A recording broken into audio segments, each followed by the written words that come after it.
Cerita rakyat. Prabu Klana Sawandana dari Kabupaten Bantarangin jatuh cinta kepada Dewi Sekartaji, putri dari Raja Kediri.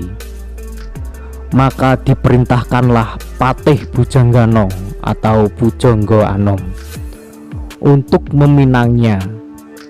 Keberangkatannya disertai 144 prajurit berkuda yang dipimpin oleh 4 orang perwira, di antaranya kuda larian, kuda panagar, kuda panyisih, dan kuda sangsangan.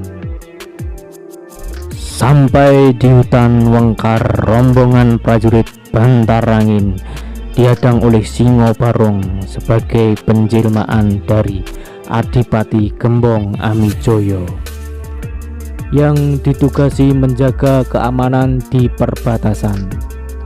Terjadilah perselisihan yang memuncak menjadi peperangan yang sengit. Semua prajurit dari Bantarangin dapat ditaklukkan oleh Singobarong. Akan tetapi keempat perwiranya dapat lolos dan melapor kepada sang Adipati Klana Sawandana.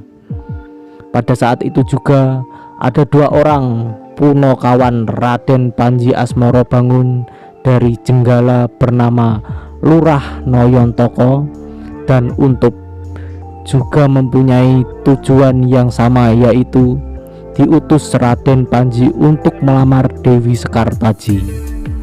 Namun setelah sampai di hutan Wengker, Noyontoko dan Untup mendapat rintangan dari Singobarong yang melarang keduanya untuk melanjutkan perjalanan.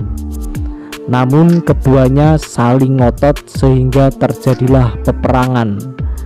Namun Noyontoko dan Untup merasa kewalahan sehingga mendatangkan saudara seperguruannya, yaitu Joko Ludro dari Kedung Srengenge.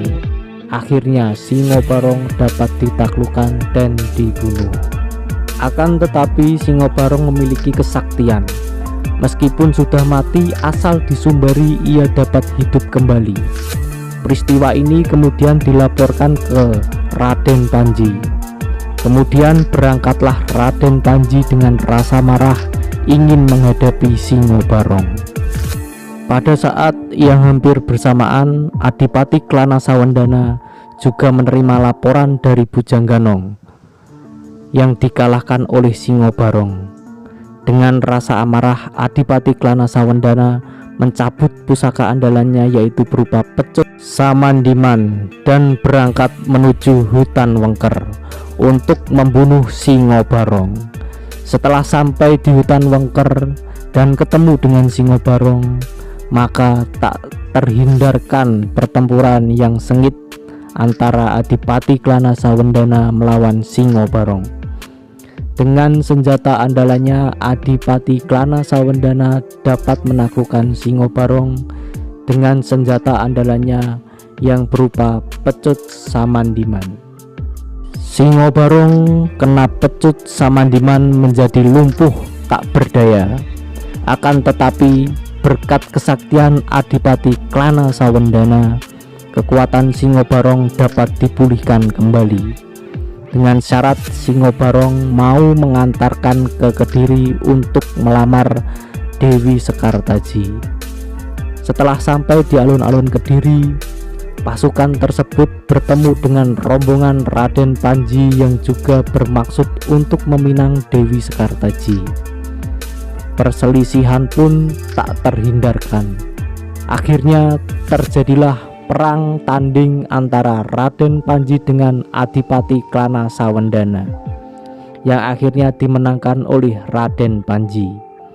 Adipati Klana Sawandana berhasil dibunuh, sedangkan Singobarong yang bermaksud membela Adipati Klana Sawandana dikutuk oleh Raden Panji dan tidak dapat berubah wujud lagi menjadi manusia.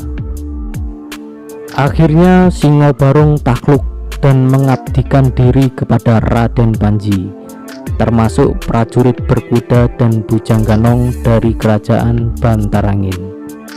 Kemudian rombongan yang dipimpin Raden Panji melanjutkan perjalanan guna melamar Dewi Sekartaji. Suasana arak-arakan yang dipimpin oleh Singobarong dan Bujangganong inilah yang menjadi latar belakang keberadaan kesenian Barongan. Sekian dan terima kasih. Jangan lupa saksikan cerita rakyat selanjutnya dan stay tune di channel YouTube kami. Jangan lupa klik tombol subscribe-nya dan bunyikan loncengnya.